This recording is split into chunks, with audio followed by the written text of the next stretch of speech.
అందరికీ నమస్కారం. నిత్యం పూజలు చేసేవారికే ఎందుకు దౌర్భాగ్యం దుఃఖం మిగులుతున్నాయో సాక్షాత్తు శ్రీ మహావిష్ణువు నారదుడికి చెప్పిన సత్యం. చాలామంది అనుకుంటూ ఉంటారు, ఎక్కువ పూజలు చేసేవారికి, నిత్యం భగవంతుణ్ణి ఆరాధించే వారికి కష్టాలు వస్తున్నాయి.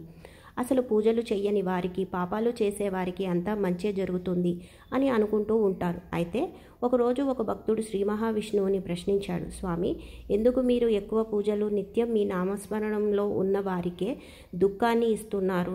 అసలు కనీసం మీకు దీపం పెట్టి ఒక అగరబత్తి కూడా వెలిగించని వారికి ఏ దానం చెయ్యరు, కానీ అలాంటి వారికే సుఖాలను ఇస్తున్నారు అని అంటాడు. శ్రీ మహావిష్ణువు, నీలాగే నారదుడు కూడా నన్ను ఒకసారి ఇలానే ప్రశ్న వేశాడు. అప్పుడు స్వామి నారదుడితో ఇలా అన్నాడు, నారద, మనమిద్దరము బ్రాహ్మణ వస్త్రాలను ధరించి అలా భూలోకంలో సంచరించి వద్దామా అని అంటాడు. అప్పుడు శ్రీ మహావిష్ణువు నారద మహర్షుల వారి బ్రాహ్మణ వస్త్రాలు ధరించి భూలోకంలో సంచరిస్తూ ఉంటారు. అలా వెళ్తూ ఉండగా వారికి ఒక పెద్ద భవంతి కనిపిస్తుంది.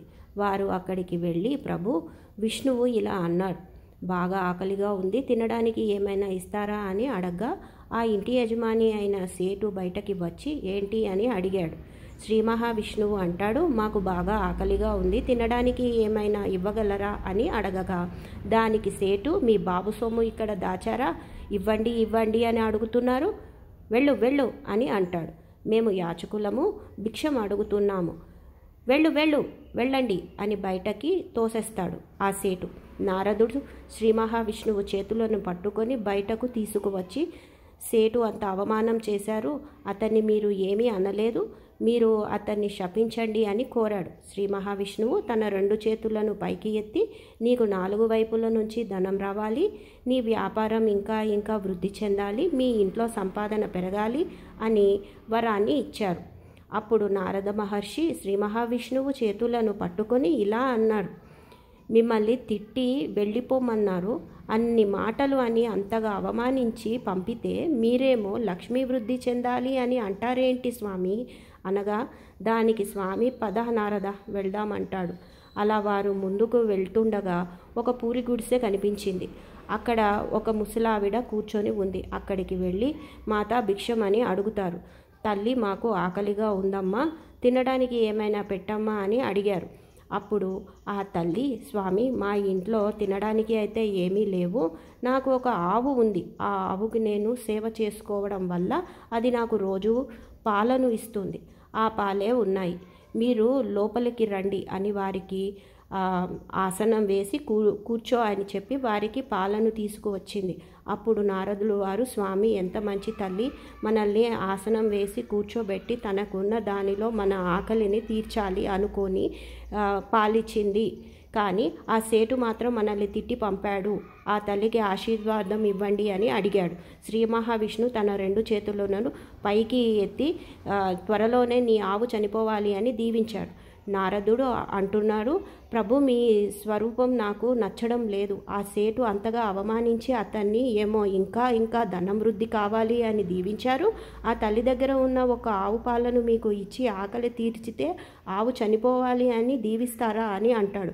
దానికి స్వామి ఇలా అంటాడు, నారద, నువ్వు నా లీలను అర్థం చేసుకోలేవు అని అంటాడు. స్వామి, మీ లీల ఏంటో నాకైతే అర్థం కావట్లేదు, మీరే చెప్పండి స్వామి అని అంటాడు నారదుడు. దానికి స్వామి, ఆ ముసలావిడ రోజు నా నామస్మరణమే చేస్తూ ఉంది, నిత్యం నన్ను తలుస్తూనే ఉంటుంది, తన ఇంట్లో ఉన్న ఆవు మీద ఆమె చాలా ప్రేమ పెంచుకుంది, తన మనసు దాని మీదనే ఉంది, ఆవిడ సేవ చేసుకుంటూ చనిపోయే సమయంలో బాధపడుతుంది, నేను చనిపోయాక నా ఆవు ఏమైపోతుందో అని ఆవు గురించే ఆలోచిస్తూ ఆవిడ చనిపోతే ఆవిడ భగవంతుని వద్దకు రాలేదు, విష్ణు వద్దకు ఆమె చేరుకోలేదు, అందుకే నేను ఆవిడ ముందే ఆవు చనిపోవాలి అని చెప్పాను అని అన్నాడు శ్రీ మహావిష్ణువు. దానికి నారదుడు, సరే స్వామి, ఇది అయితే అర్థమైంది, మరి ఆ సేటుకి ఎందుకు అంత ధనం రావాలి అని వరం ఇచ్చారు అని అడగగా దానికి శ్రీ మహావిష్ణువు, అతనికి ధనం పైన చాలా వ్యామోహం ఉంది, అందుకే అతనికి లక్ష్మీ వృద్ధి చెందాలి అని ఆశీర్వాదం ఇచ్చాను, ఆ ధనాన్ని మూటలు మూటలు కట్టి అతను మరణిస్తాడు, ఆ డబ్బు యొక్క ధ్యాసలోనే, ఆ డబ్బు మీద ప్రేమతోనే, ఆ డబ్బు మీద ప్రీతితోనే, డబ్బు యొక్క ఆలోచనలతోనే అతను మరణిస్తాడు. అతడు చనిపోయాక ఒక పాములాగా జన్మించి అతని సంపద దగ్గరే ఉంటాడు. అతడు ఎప్పటికీ భగవంతుని సుఖంలోకాలకి అతనికి ప్రాప్తించవు అని చెప్పాడు శ్రీ మహావిష్ణువు. అందుకే ఎవరికి ఎప్పుడు ఎలా ఇవ్వాలో తెలుసుకో. మనం ఎప్పుడు మన ఉన్న జీవితాన్ని గురించి ఆలోచిస్తామో కానీ మన భవిష్యత్తు అనేది భగవంతుని తెలుసు.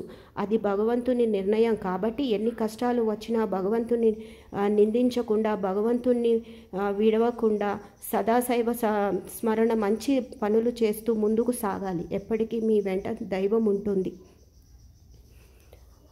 ఈ వీడియో కనుక మీకు నచ్చినట్లయితే అందరూ తప్పక like, comment, share and subscribe. ఇప్పుడు వరకు సబ్స్క్రైబ్ చేసుకోకపోతే తప్పక సబ్స్క్రైబ్ చేసుకోండి. Thanks for watching. Please visit again.